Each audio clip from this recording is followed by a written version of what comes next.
എപ്പോഴൊന്നും എല്ലാവർക്കും കിട്ടാത്ത ഒരു ഐറ്റമാണ് കേട്ടോ ഇന്ന് ഷെയർ ചെയ്യുന്നത്. അപ്പോൾ നിങ്ങൾ വിചാരിക്കും ഈ ഒരു കറി കണ്ടപ്പോൾ ഇത് എല്ലാവർക്കും കിട്ടാത്ത ഐറ്റമാണെന്നുള്ളത്. കിട്ടാത്ത ഐറ്റം ഇതൊന്നുമല്ല. അപ്പോൾ ഇത് വെച്ചിട്ട് നമ്മൾ തയ്യാറാക്കിയിട്ടുള്ള ഒരു ഗ്രേവി ടൈപ്പ് ക്രീമി ആയിട്ടുള്ള ഒരു കറിയാണിത്. അപ്പോൾ എന്താണ് ഐറ്റം എന്ന് കാണണ്ടേ? ഇതാണ് ഞാൻ പറഞ്ഞ ആ ഒരു ഐറ്റം. നമ്മൾ പറമ്പിലൊക്കെ കിട്ടുന്ന കൂണാണ് കേട്ടോ. അപ്പോൾ നമ്മൾ കൂണ് സാധാരണ നമുക്ക് പുറത്തു നിന്നൊക്കെ വാങ്ങിക്കാൻ കിട്ടും. പക്ഷേ നമ്മൾ ഇതുപോലെ നമ്മളെ വീട്ടിൽ തൊടിയിലൊക്കെ ഉണ്ടാകുന്ന പറിച്ചെടുക്കുന്ന കൂണിന് ഒരു പ്രത്യേക ടേസ്റ്റ് തന്നെയാണ് അല്ലേ. അപ്പോൾ ഇതാ എനിക്ക് കുറച്ച് കൂടിൻ്റെ മുട്ടകൾ കിട്ടിയിട്ടുണ്ട്.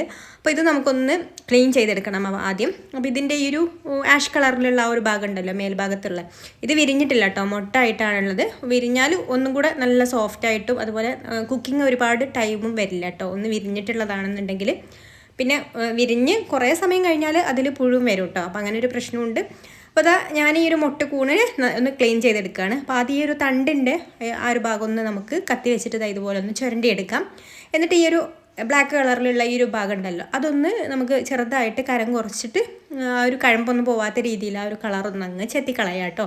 അപ്പോൾ ഇതുപോലെ ചെത്തിയെടുത്തിട്ട് നമുക്ക് ഈ ഒരു രീതിക്ക് അങ്ങ് മുറിച്ചെടുക്കാം. അപ്പോൾ ഞാൻ മുഴുവൻ കൂണും ഇവിടെ ക്ലീൻ ചെയ്ത് ഇതുപോലെ കട്ട് ചെയ്തെടുത്തിട്ടുണ്ട്. ഇനി നമുക്കിത് നന്നായിട്ടൊന്ന് കഴുകിയെടുത്തിട്ട് മാറ്റി വെക്കാം.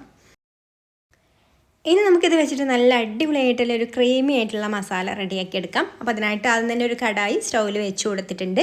അതിലേക്ക് ഒരു 2 ടേബിൾ സ്പൂണോളം വെളിച്ചെണ്ണ ഒഴിച്ചു കൊടുത്തു. വെളിച്ചെണ്ണ ഒന്ന് ചൂടായിട്ട് വരുന്ന സമയത്ത് ഇതിലേക്ക് ഒരു സവാള, അത്യാവശ്യം വലുപ്പത്തിലുള്ള സവാളയാണ്, അതൊന്ന് ഇതുപോലെ ചെറുതായിട്ട് അരിഞ്ഞതും പാകത്തിനുള്ള ഉപ്പും കൂടി ചേർത്ത് കൊടുത്തിട്ട് ഒന്ന് വഴറ്റി കൊടുക്കാം.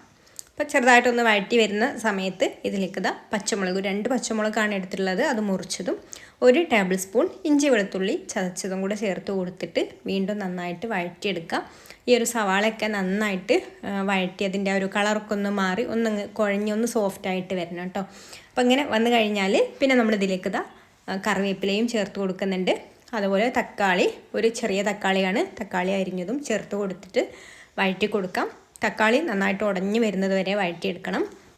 ഇനി നമുക്കിതിലേക്ക് മസാലകളൊക്കെ ചേർത്ത് കൊടുക്കാം. അപ്പോൾ ഞാനിവിടെ ഒരു 3/4 ടീസ്പൂണ് മഞ്ഞൾപ്പൊടിയും, ഒരു 2 ടീസ്പൂണ് കാശ്മീരി മുളക് പൊടിയും, പിന്നെ ഒരു 2 ടീസ്പൂണ് മല്ലിപ്പൊടിയും, പിന്നെ 2 ടീസ്പൂണ് ബീഫ് മസാലയും, പിന്നെ 1/2 ടീസ്പൂണ് പെരുംജീരകത്തിൻ്റെ പൊടിയുമാണ് കേട്ടോ ചേർത്ത് കൊടുത്തിട്ടുള്ളത്. ബീഫ് മസാലയും കൂടെ ഈ കൂണിലേക്ക് ബീഫ് മസാലയോ അതില്ലെങ്കിൽ ഇനി ചിക്കൻ മസാലയോ ഒക്കെ ചേർത്ത് കൊടുത്ത് ഉണ്ടാക്കുന്ന സമയത്ത് ഒരു പ്രത്യേക ടേസ്റ്റ് തന്നെയാണ് കേട്ടോ.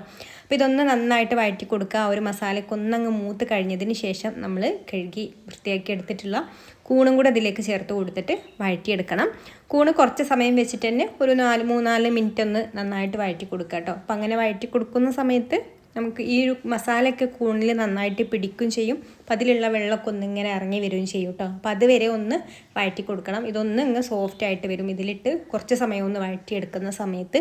അപ്പോൾ അതുപോലെ ഒന്ന് വെള്ളമൊക്കെ ഒന്ന് ഇതിൽ ഇറങ്ങി വന്നതിന് ശേഷം നമുക്കിതിലേക്ക് ചൂടുള്ള വെള്ളം ഒഴിച്ചു കൊടുക്കുക കേട്ടോ. ഞാനിവിടെ ഒരു 1/2 കപ്പോളം ചൂടുള്ള വെള്ളം ഒഴിച്ചു കൊടുക്കുന്നുണ്ട്. ഇത് കുക്കാവാൻ ആവശ്യമായിട്ടുള്ള വെള്ളം അത്രയും ഒഴിച്ചു കൊടുത്താൽ മതി. അപ്പോൾ അതും കൂടെ ഒഴിച്ചു കൊടുത്തിട്ട് നന്നായിട്ടൊന്ന് മിക്സ് ചെയ്ത് കൊടുക്കുക. പിന്നെ ഉപ്പൊന്ന് ചെക്ക് ചെയ്ത് നോക്കുക കേട്ടോ. ഉപ്പ് കുറവുണ്ടെങ്കിൽ ഈ ഒരു സമയത്ത് ചേർത്ത് കൊടുക്കാം. എന്നിട്ട് നമുക്ക് ഇതൊരു മീഡിയം ഫ്ലെയിമിൽ വെച്ചിട്ട് അടച്ച് വെച്ചിട്ട് കുക്ക് ചെയ്തെടുക്കാം. അപ്പോൾ ഈ ഒരു മുട്ടുള്ള കൂടിന് കുറച്ച് കൂടുതൽ സമയം കുക്കിങ് വരും കേട്ടോ. കുറച്ചൊന്ന് വിരിഞ്ഞിട്ടുള്ള കൂടാണെന്നുണ്ടെങ്കിൽ അത്ര സമയം വരില്ല. അപ്പോൾ നമ്മൾ എങ്ങനത്തെ കൂണാണോ കിട്ടുന്നത് അതിനനുസരിച്ചിട്ട് കുക്ക് ചെയ്തെടുക്കാം. ഇത് കുറച്ച് സമയം വന്നിട്ടുണ്ട് കേട്ടോ, കുക്കായി വരാൻ വേണ്ടിയിട്ട്. മുട്ട ആയത് കാരണം കുറച്ചൊരു കട്ടി ഉണ്ടാവും. അപ്പോൾ ഇതിപ്പോൾ നന്നായിട്ട് കുക്കായി വന്നിട്ടുണ്ട്. ഞാൻ ഇടയ്ക്കൊന്ന് തുറന്നിട്ട് ഇളക്കി കൊടുത്ത് വീണ്ടും അടച്ച് വെച്ചിട്ട് അങ്ങനെയാണ് കേട്ടോ കുക്ക് ചെയ്ത് എടുത്തിട്ടുള്ളത്. ഇനി ഇതിലേക്ക് നല്ലൊരു ടേസ്റ്റ് കിട്ടാൻ വേണ്ടിയിട്ട് 1 ടേബിൾ സ്പൂൺ ബട്ടർ ചേർത്ത് കൊടുക്കുന്നുണ്ട്. അൺസാൾട്ടഡ് ബട്ടറാണ് കേട്ടോ ഞാനിപ്പോൾ ചേർത്ത് കൊടുക്കുന്നത്. സാൾട്ടഡ് ആയാലും കുഴപ്പമൊന്നുമില്ല, കറിയല്ലേ. ഏതാണോ ബട്ടർ ഉള്ളത് അത് ചേർത്ത് കൊടുക്കാം. എന്നിട്ട് മിക്സ് ചെയ്ത് കൊടുത്ത് ബട്ടറൊക്കെ ഒന്ന് ഉരുക്കി വന്നതിന് ശേഷം ഇതിലേക്ക് ഒരു 2 ടേബിൾ സ്പൂൺ ഫ്രഷ് ക്രീമും കൂടെ ചേർത്ത് കൊടുക്കുന്നുണ്ട്. അപ്പോൾ നല്ലൊരു ക്രീമി ആയിട്ടുള്ള ടെക്സ്ചർ കിട്ടും കേട്ടോ. ഇനിയിപ്പോൾ ഫ്രഷ് ക്രീം ഇല്ലെങ്കിൽ തേങ്ങാപ്പാലുണ്ടല്ലോ, നല്ല കട്ടിയുള്ള തേങ്ങാപ്പാൽ ഒഴിച്ച് കൊടുത്തിട്ട് മിക്സ് ചെയ്ത് കൊടുത്താലും നല്ല അടിപൊളി ടേസ്റ്റ് തന്നെയാണ്. ലാസ്റ്റ് കുറച്ച് മല്ലിയില അരിഞ്ഞതും കൂടെ ചേർത്താൽ നമ്മുടെ അടിപൊളിയായിട്ടുള്ള ക്രീമി ആയിട്ടുള്ള മഷ്റൂം മസാല റെഡിയായി. ചപ്പാത്തിയിലേക്കോ പൊറോട്ടയിലേക്കോ അപ്പത്തിലേക്കോ ഒക്കെ അടിപൊളിയാണ് കേട്ടോ. ഇതിൻ്റെ കൂടെ വെള്ളപ്പാണ് ഉണ്ടാക്കിയിട്ടുള്ളത്. അപ്പോൾ ഇഷ്ടമായിട്ടുണ്ടെങ്കിൽ ലൈക്ക് ചെയ്യാനും ഷെയർ ചെയ്യാനും ചാനലൊന്ന് സബ്സ്ക്രൈബ് ചെയ്യാനും, ഫേസ്ബുക്കിലാണ് കാണുന്നതെന്നുണ്ടെങ്കിൽ പേജ് ഒന്ന് ഫോളോ ചെയ്ത് സപ്പോർട്ട് ചെയ്യാനും കൂടി മറക്കല്ലേ. അപ്പോൾ മറ്റൊരു നല്ല റെസിപ്പിയുമായിട്ട് അടുത്ത വീഡിയോയിൽ കാണാം. താങ്ക്